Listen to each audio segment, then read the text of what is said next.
Salut, c'est Patricia. Je suis très heureuse de t'accueillir dans cette vidéo dans laquelle je voulais vraiment parler du syndrome de l'imposteur parce que c'est un fameux coco celui-là. Et je ne sais pas si tu l'as déjà rencontré ou pas, mais il y a beaucoup de chances que oui en fait parce que syndrome de l'imposteur, c'est un nom qui a été donné à un sentiment par deux psychologues dans les années 1970 je crois. Et donc c'est dire que c'est pas nouveau et elles ont nommé ce sentiment comme ça parce que elle se rendait compte que, ou il se rendait compte, je ne sais pas si c'est des hommes ou des femmes, que c'était vraiment un sentiment hyper répandu. Alors, j'ai deux choses à dire par rapport à ce syndrome de l'imposteur. Déjà que c'est une bonne nouvelle en fait, mais ça je te le dirai pourquoi après. Mais quoi faire si tu te trouves confronté à ce syndrome de l'imposteur? Et la première chose à faire en fait, c'est justement d'en prendre conscience. Parce qu'à partir du moment où tu en prends conscience, tu sais qu'il est là, que c'est lui, et que tu peux le regarder en face, il perd déjà beaucoup de son pouvoir. Parce que dans notre fonctionnement, je ne sais pas si tu sais, mais bon, notre cerveau il gère une quantité incroyable d'informations à la seconde et on est réellement conscient, nous, de 10% de tout ce que notre cerveau traite en permanence.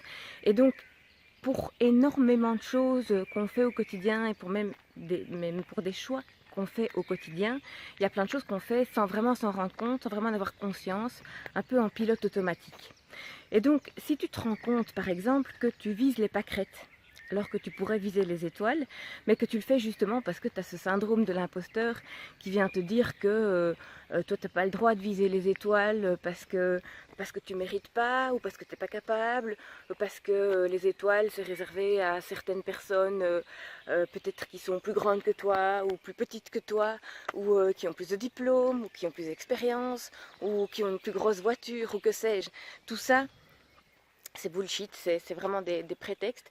Mais justement, si tu en as conscience, tu peux, du coup, faire le choix conscient, décider consciemment que oui, tu vas te permettre de viser les étoiles, même si tu as ce sentiment qui est un peu désagréable, mais c'est important qu'il ne t'arrête pas, en fait, dans ce que tu veux, qu'il ne t'empêche pas déjà de te fixer les objectifs que tu veux, et puis de les atteindre après, de poser les actions nécessaire pour atteindre ton objectif. Alors je te disais que c'était une bonne nouvelle, ce syndrome de l'imposteur, et je vais t'expliquer pourquoi. Et pour ça, je vais t'illustrer avec le jour où j'ai rencontré le syndrome de l'imposteur. Alors dans mon parcours, en fait, quand je suis sortie des études, j'avais en poche un... Je suis agrégée de lettres modernes. Mais comme je ne voulais pas enseigner, j'ai fait les petites annonces et j'ai répondu à une annonce d'une boîte de production de dessins animés.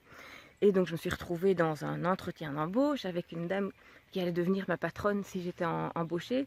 Mais il se fait qu'à cet entretien d'embauche, je suis attaquée par les bébêtes, hein, c'est pas grave. Euh, à cet entretien d'embauche, donc je comprends pas vraiment ce qui se passe. Je comprends pas grand chose parce que je n'ai aucune idée de comment on fabrique un dessin animé. Et donc dans toutes ces phrases, il y a des tas de mots que je comprends pas.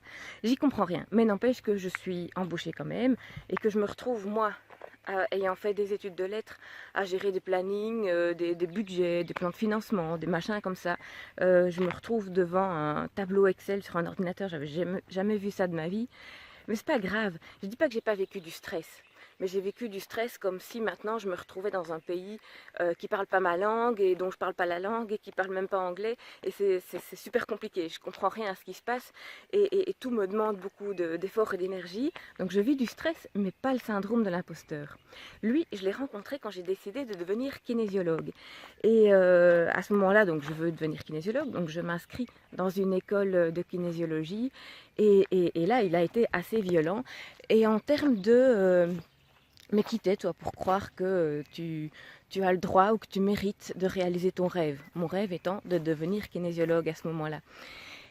Et donc, ce que je te disais, le regarder en face, c'est ce que j'ai fait, à savoir lui dire, ok, t'es là, bon, je vais pas lutter contre, parce que lutter contre, c'est complètement contre-productif. C'est-à-dire que lutter contre, on pourrait comparer ça à un combat. À chaque fois que je lui donnerai un coup à ce syndrome de l'imposteur parce que j'ai envie de l'étouffer, eh bien, à chaque fois que je lui donne un coup, je lui donne un peu de mon énergie, donc je perds de mon énergie, et je lui donne de l'énergie, je nourris son énergie à lui.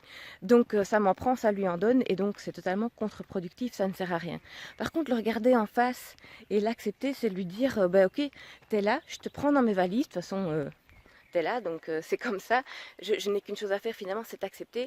Mais comme je te regarde en face, en même temps, j'avance quand même, je continue à avancer, et je vais même aller me faire aider pour voir ce que tu as à me raconter, pourquoi au fond j'ai en moi cette pensée que je ne mérite pas de réaliser mes rêves, après tout.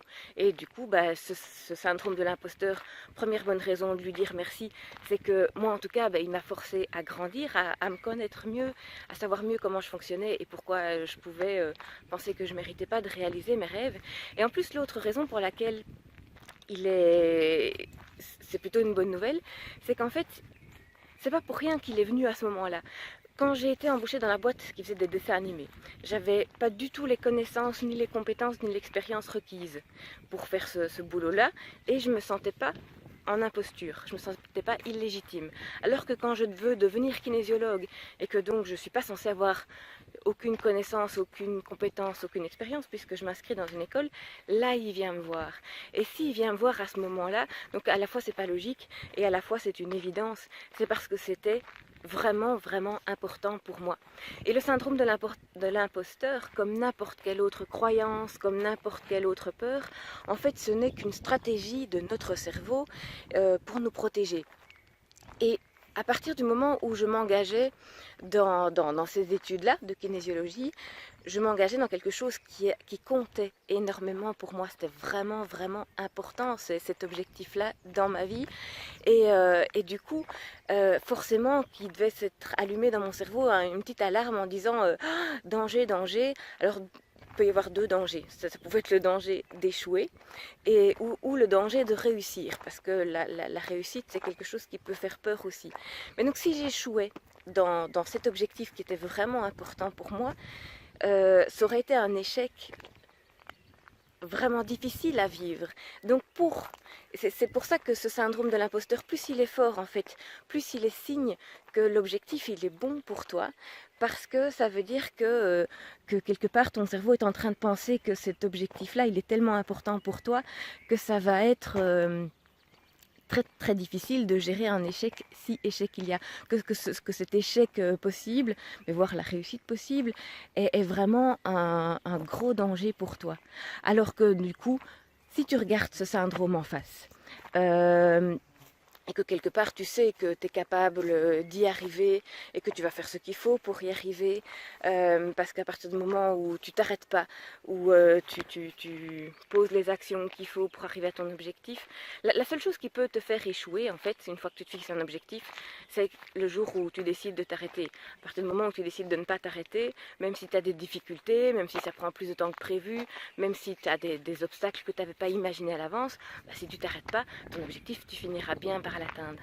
Mais donc voilà, pour résumer sur ce syndrome de l'imposteur, important de le regarder en face, de l'accepter et de faire ton chemin avec en fait. Et puis si tu peux même te faire aider ou aller voir en toi ce qui vient te révéler, il va en plus te permettre de te connaître mieux et ça c'est un vachement beau cadeau. Et puis sinon, savoir lui dire même merci, parce que savoir que s'il est là, c'est que t'es au bon endroit en fait, que tu es en train d'aller vers ce qui est vraiment juste et bon pour toi. Donc c'est une bonne nouvelle aussi. Et puis bah voilà, je vais clôturer cette vidéo, mais juste te rappeler que si jamais tu as envie de créer la vie professionnelle qui te correspond vraiment, trouver ton objectif de vie à toi, il y a un lien sous la vidéo. Si tu cliques sur ce lien, tu me laisses ton adresse mail et je t'envoie une vidéo gratuite, hein, bien sûr, dans ta boîte mail. Et du coup, bah voilà, je te retrouve très vite dans ta boîte mail ou dans une autre vidéo ou sur mon site, que sais-je, et je te souhaite le meilleur du monde.